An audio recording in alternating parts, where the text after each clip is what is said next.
బాగున్నారా? మీ యొక్క కుటుంబాలు, మీ బిడ్డలు, మీ యొక్క భార్య భర్తలు, పిల్లలందరూ క్షేమంగా ఉన్నారని మిమ్మల్ని బట్టి మరొకసారి ఈ టీవీ పరిచర్య ద్వారా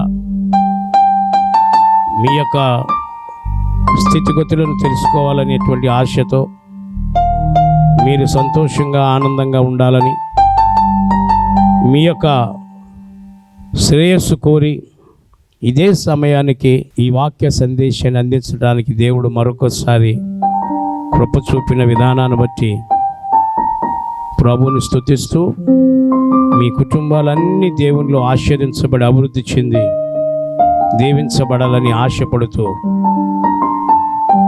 ఈ చక్కటి పాట పాడి ప్రభుని స్తుతిస్తూ ముందుకు వెళ్ళాలని తెలియజేస్తూ ఈ పాట పాడిన తర్వాత దేవుని యొక్క సందేశానికి మనం వెళదాం. దేవుని లేఖన భాగంలో అనేక విషయాలు మనతో మాట్లాడుతూ ఉన్నాయి. ఇప్పుడు కూడా ఆయన మనతో మాట్లాడటానికి ఇష్టపడుతూ ఉన్నాడు. ఒక పాట పాడుకుని ప్రభుని స్తుతిస్తూ మనం ముందుకు వెళ్ళిపోదాం. ఆ భోజన పంక్తిలో సీమోను ఇంటిలో అభిషేకం చేసింది అత్తరుతో యేసయ్యను.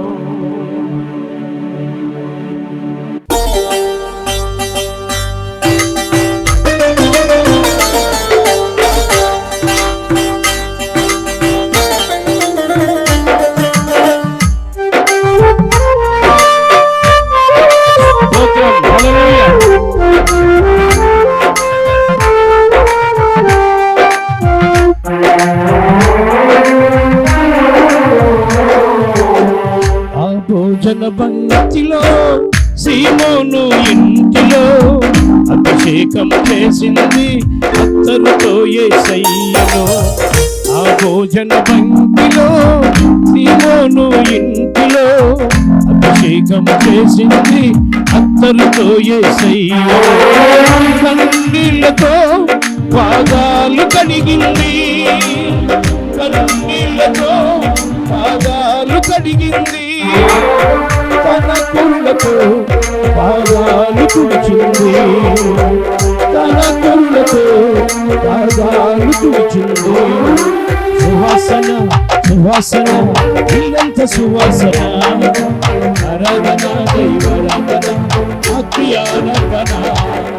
సువాసన సువాసన ఇల్లంత సువాసన, ఆరాధన దైవారాధన అక్రియార్పణ. ఆ భోజన పంక్తిలో సీమోను ఇంటిలో అభిషేకం చేసింది అత్తరుతో యేసయ్యను.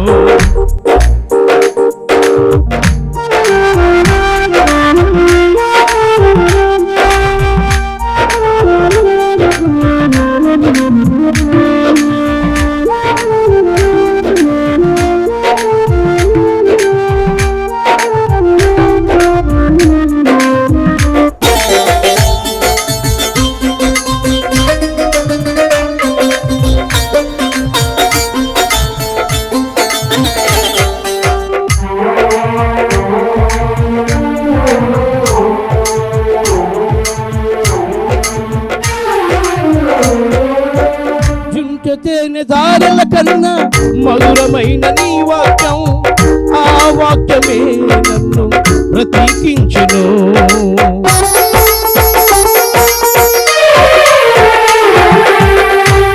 తేనె దారుల కన్నా మధురమైన నీ వాక్యం, ఆ వాక్యమే నన్ను ప్రతీకించును. హల్లెలూయా హల్లెలూయా హల్లెలూయా, ఆరాధన ఆరాధన దైవారాధన అక్రియార్పణ. హల్లెలూయా హల్లెలూయా హల్లెలూయా, ఆరాధన ఆరాధన దైవారాధన అక్రియార్పణ. ఆ భోజన పంక్తిలో సీమోను ఇంటిలో అభిషేకం చేసింది అత్తరుతో యేసయ్యను.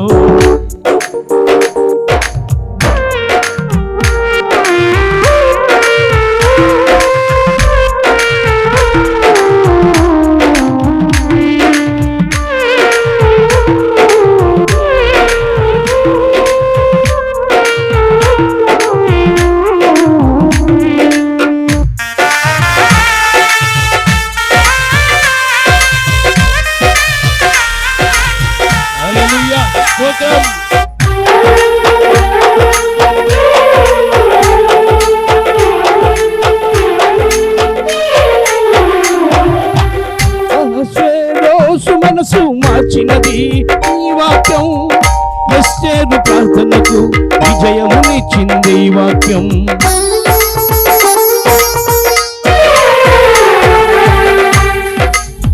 అహష్వేరోషు మనసు మార్చినది ఈ వాక్యం.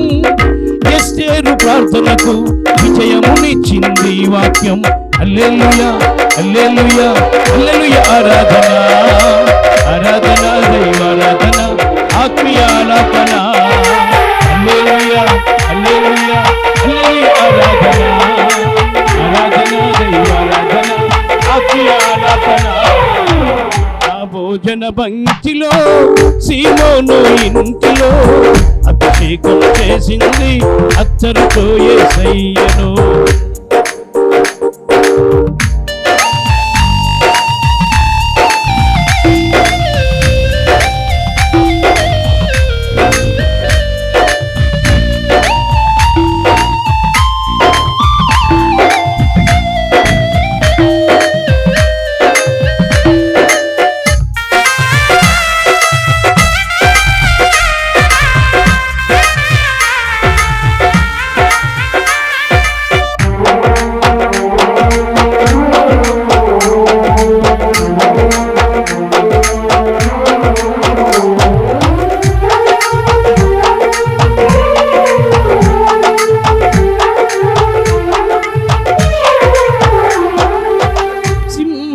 నోళ్లను మూయించినది ఈ వాక్యం.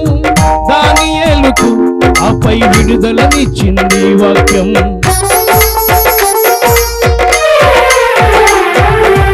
సింహాల నోళ్లను మూయించినది ఈ వాక్యం.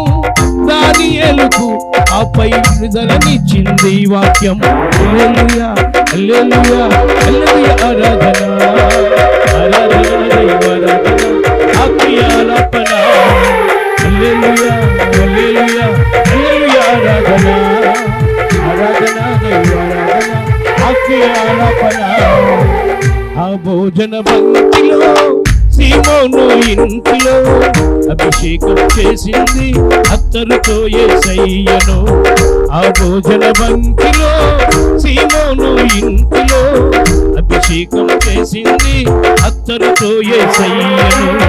కన్నీళ్లతో పాదాలు కడిగింది, కన్నీళ్లతో పాదాలు కడిగింది. తన కురులతో పాదాలు తుడిచింది, తన కురులతో పాదాలు తుడిచింది. సువాసన సువాసన ఇల్లంత సువాసన. ఆరాధన దైవారాధన ఆత్మీయ ఆలాపన. సువాసన సువాసన ఇల్లంత సువాసన. ఆరాధన దైవారాధన ఆత్మీయ ఆలాపన.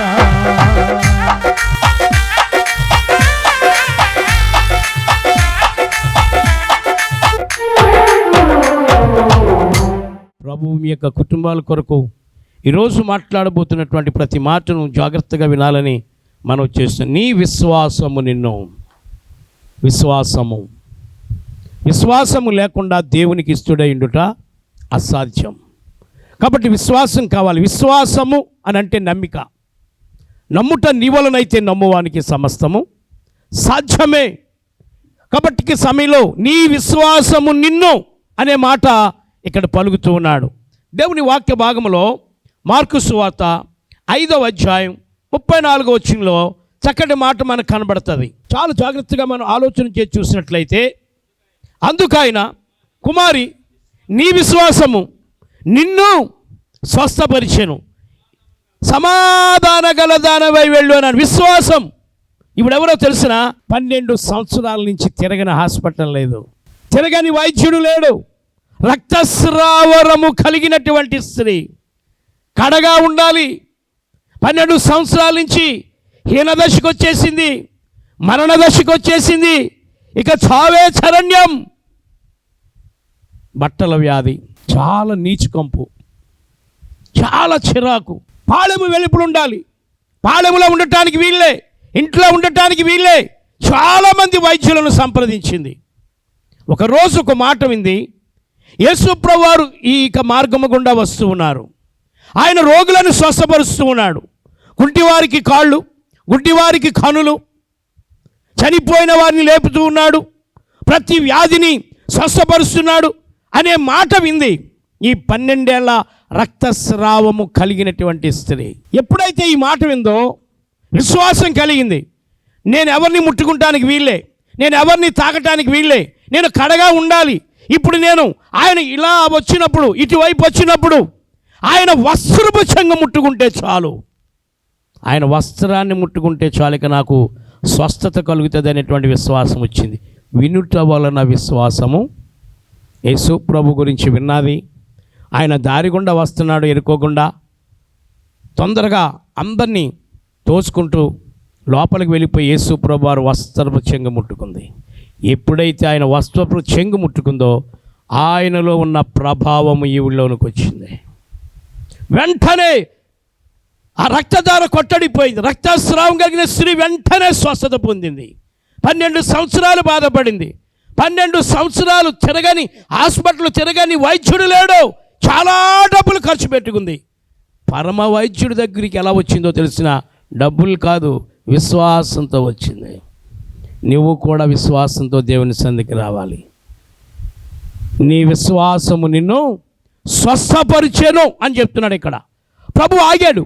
నన్ను ఎవరో ముట్టుకున్నారు, నాలో నుంచి ప్రభావం వెళ్ళిపోయిందని చెప్తుంటే శిష్యులు అంటున్నారు, ప్రభా చాలామంది ఉన్నారయ్యా, చాలామంది అయ్యా నీ మీద పడుతూ ఉన్నారు, ఎవరని మేము చెప్పం.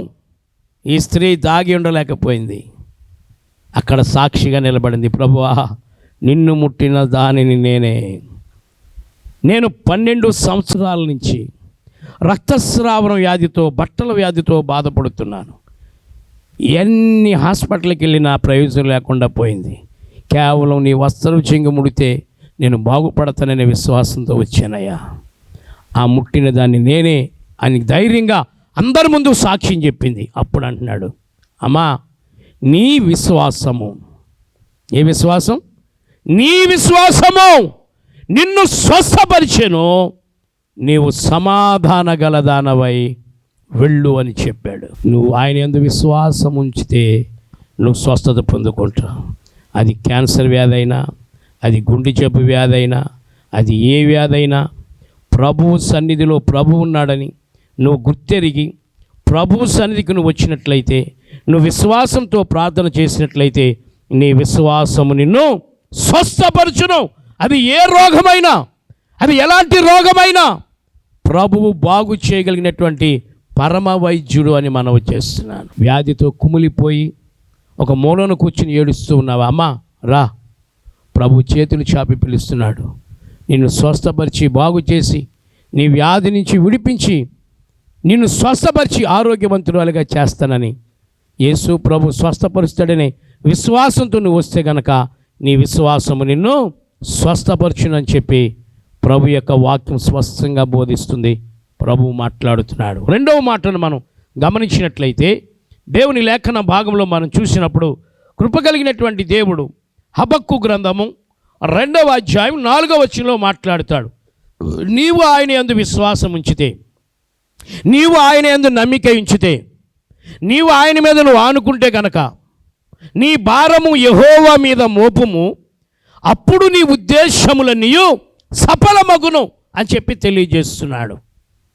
నీ కోరికను సిద్ధింపజేసి నీ ఆలోచన యావత్తు సఫలపరిచే దేవుడుగా ఉన్నాడు. ప్రభు నిన్ను స్వస్థపరచడానికి ఇష్టపడుతున్నాడు. ప్రభు నిన్ను బాగు చేయడానికి ఇష్టపడుతున్నాడు. వ్యాధితో కృంగిపోతున్నావా తల్లి? వ్యాధితో సతమతమైపోతున్నావా సహోదరుడా? ఏ రోగం అది? ఎలాంటి వ్యాధి? ఏ వ్యాధితో ఉన్నావు? ఎలాంటి వ్యాధితో ఉన్నావు? ఏ వ్యాధి అయినా ప్రభుకి సాధ్యమే. సమస్తము ఆయనకి సాధ్యం.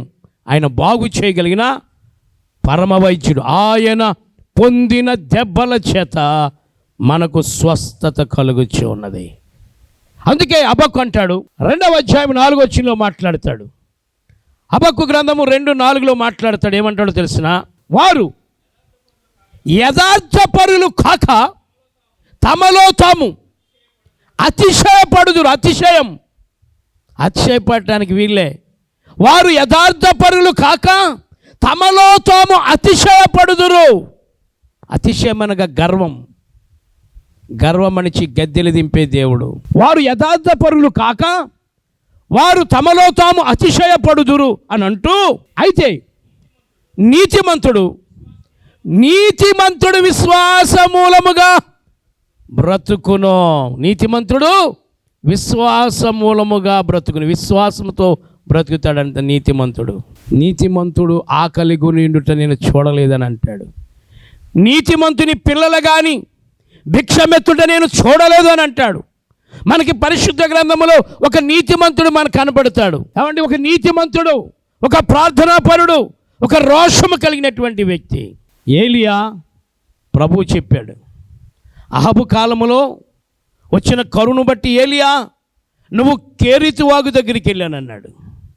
కేరీతు వాగు దగ్గర ఉండు, నీకు ఆహారం పంపిస్తా, నీకు ఆహారాన్ని పంపిస్తాను, అక్కడుండు, అక్కడున్న వాగు నీళ్లు తాగుతూ ఉండు. నువ్వు అక్కడ వాగు ప్రవహిస్తూ ఉంటుంది నీళ్లు. కొన్ని దినాలు, కొన్ని నెలలు అక్కడికి కాకోలము చేత ఆహారాన్ని పంపించాడు దేవుడు. అక్కడే తిని అక్కడే పండుకునేవాడు అడవిలో. దేవుడు కాపుదలగా ఉన్నాడు, భద్రతగా ఉన్నాడు. ఉదయము సాయంకాలము రొట్టె మాంసము, కాకులు నోరు కట్టుకుని దేవుని మాటకి లోబడి, కాకులకి మాంసం అంటే ఇష్టం, అవి తినేయాలి, కాకులకు ఆజ్ఞాపించాడు.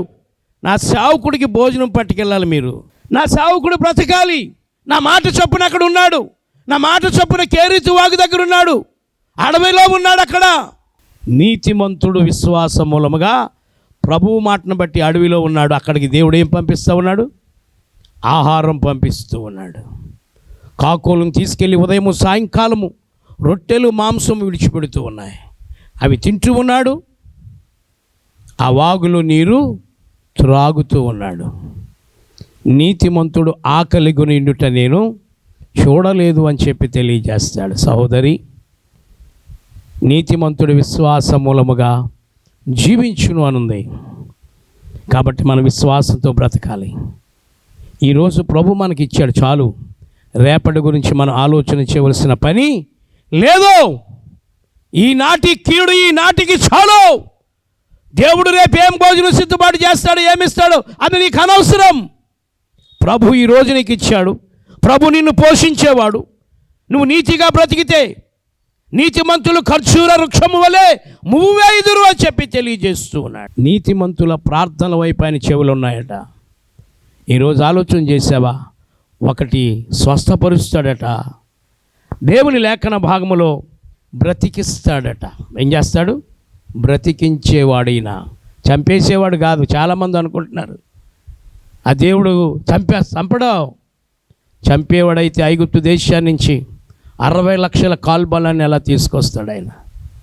40 సంవత్సరాలు పోషించి సంరక్షించి వారి యొక్క కాళ్ళు, చెప్పులు అరిగిపోయినాయా? అరగలే. వారి కాళ్ళు వాపులు లేవు. ఆహారం ఇచ్చి దేవదూతలు తినే మన్నానిచ్చి 40 సంవత్సరాలు ఆయన పోషించాడు. పగలు మేఘస్తంభముగా, రాత్రి అగ్నిస్తంభముగా ఉండి నడిపించిన దేవుడు, బ్రతికించే దేవుడు.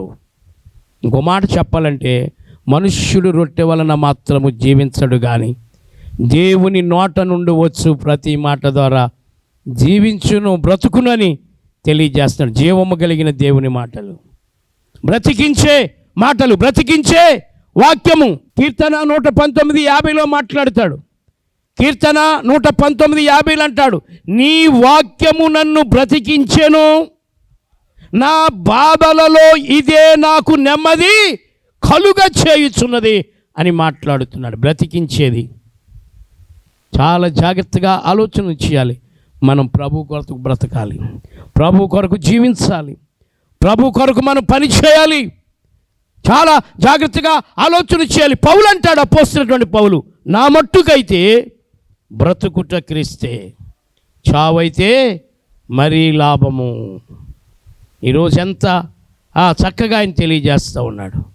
నీ విశ్వాసం నిన్ను స్వస్థపరుస్తుంది, నీ విశ్వాసము నిన్ను బ్రతికించేదిగా ఉంది అని మనం చేస్తున్నాను. 3వ మాటను మనం చూస్తే, దేవుని లేఖన భాగములో మనం చూసినప్పుడు కృప కలిగిన ప్రియప్రభు మనతో మాట్లాడుతూ ఉన్నాడు. గమనించినట్లయితే లూకా సువార్త 7వ అధ్యాయం 50 వచనంలో మాట్లాడతాడు. లూకా 7:50 మాట్లాడతాడు. గమనించినట్లయితే ఏమంటాడో మనం చూద్దాం.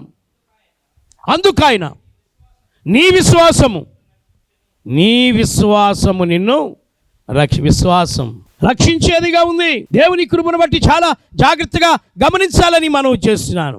విశ్వాసము నిన్ను రక్షించును. శద్రకు, మేషకు, అబేద్నెగోలు ప్రభువుని వారు నమ్ముకున్నారు.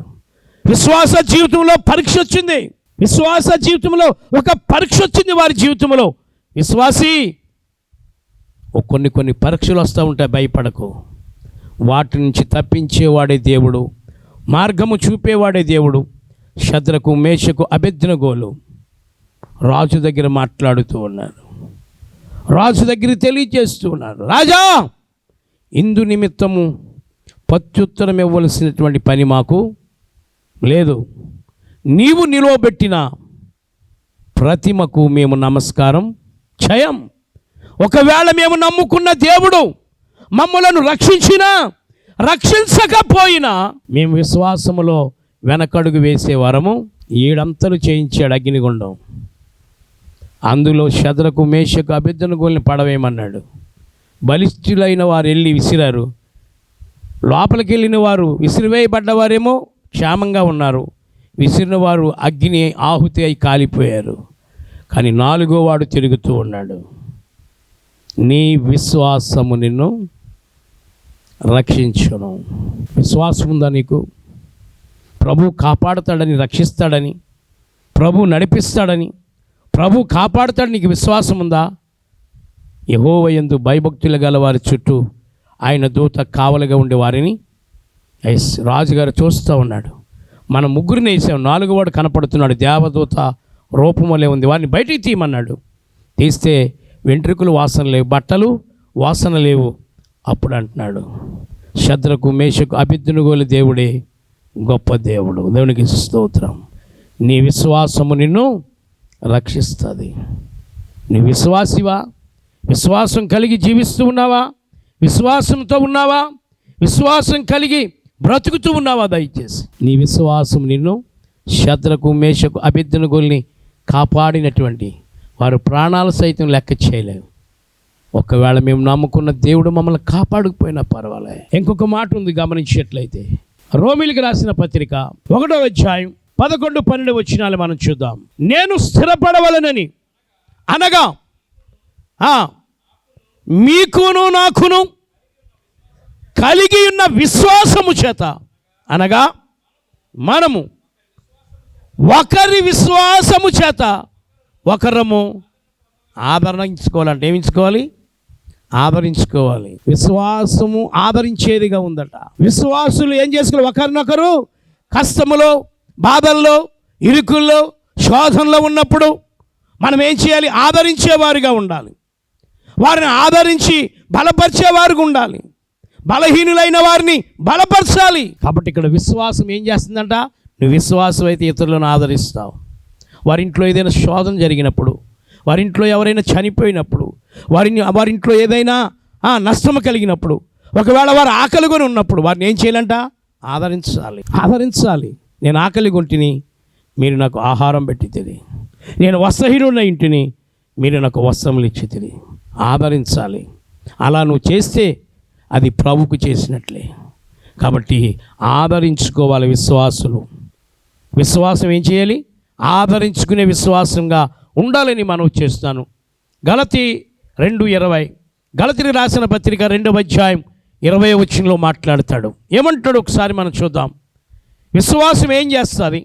విశ్వాసం ఎలాగుంటుందని అంటే ఇక్కడ మాట్లాడతాడు, నేను క్రీస్తుతో కూడా సిలువ వేయబడి ఉన్నాను, ఇక జీవించువాడను నేను కాను, క్రీస్తే.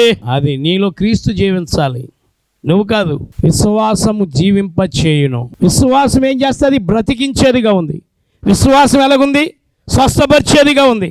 విశ్వాసం ఎలాగుంది? ఆదరించేదిగా ఉంది. విశ్వాసం ఎలాగుంది? దేనికి జీవించాలి? భూమి మీద మన గుడారము శిథిలమైపోయినా దేవుని చేత కట్టబడింది నిత్యమైనటువంటి నివాసము పరలోకమందు మనకున్నదని ఎరుగుదము. ప్రభు యొక్క రాజ్యము కొరకు మనం బ్రతకాలి. ప్రభు రాజ్యములో జీవించటానికి మనం బ్రతకాలి. మీ హృదయములను కలవరపడనీయకుడి, నేనుండు స్థలంలో మీరు ఉండులాగా మరలా వచ్చి మిమ్ములను నా యొద్దకు తీసుకుని పోతాను. అందుకే పౌలు నా మట్టుకైతే బ్రతుకుట క్రీస్తే, చావైతే. కాబట్టి ప్రభువు కొరకు మనం జీవించేవారు ఉండాలి.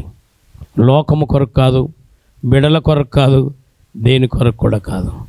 కాబట్టి నీ విశ్వాసం నిన్ను ఏ విధంగా చేస్తుందో ప్రభువు మాట్లాడాడు.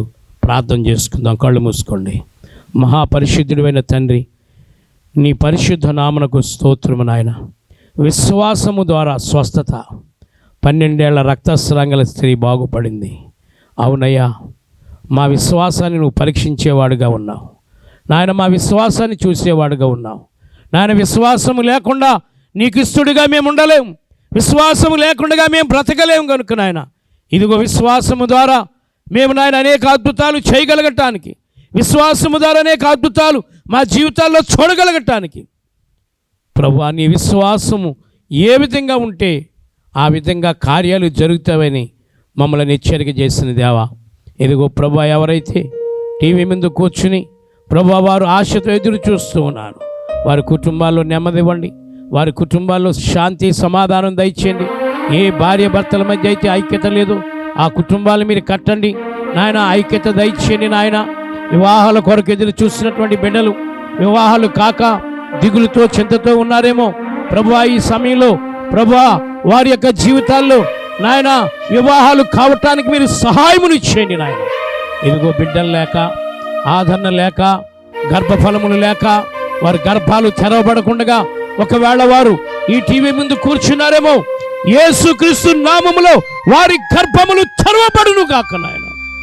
యేసు నామములో వారి బిడ్డలు కందురుగాక నాయన. ప్రభువా, ఈ సమయంలో నాయన కుదరని రోగాలతో ప్రభువా నాయన ఒకవేళ బాధపడుతూ ఉన్నారేమో, అది ఏ రోగమైనా, అది ఏ బలహీనత అయినా, ఏ సాతాను క్రియలైనా యేసు నామములో ఇప్పుడే స్వస్థతను అనుగ్రహించి స్వస్థత లేకుండా చేస్తున్నటువంటి ఆ దుష్టాత్మని యేసు నామములో బంధిస్తున్నాను ప్రభువా. సంపూర్ణమైన ఆరోగ్యంతో నింపండి నాయన. ఈ టీవీ వర్తమానం ఎన్ని గృహాల్లోకి వెళ్తుందో ఆ గృహాలన్నిటినీ దీవించి ఆశీర్వదించి నీ కొరకు సాక్షులుగా నిలుపుకోమని, బలపరచమని, కృప చూపమని యేసుక్రీస్తు నామములో ప్రార్థించి వేడుకొనుచున్నాము తండ్రి. Amen, amen. God bless you. దేవుడు మిమ్మల్ని దీవించుగాక.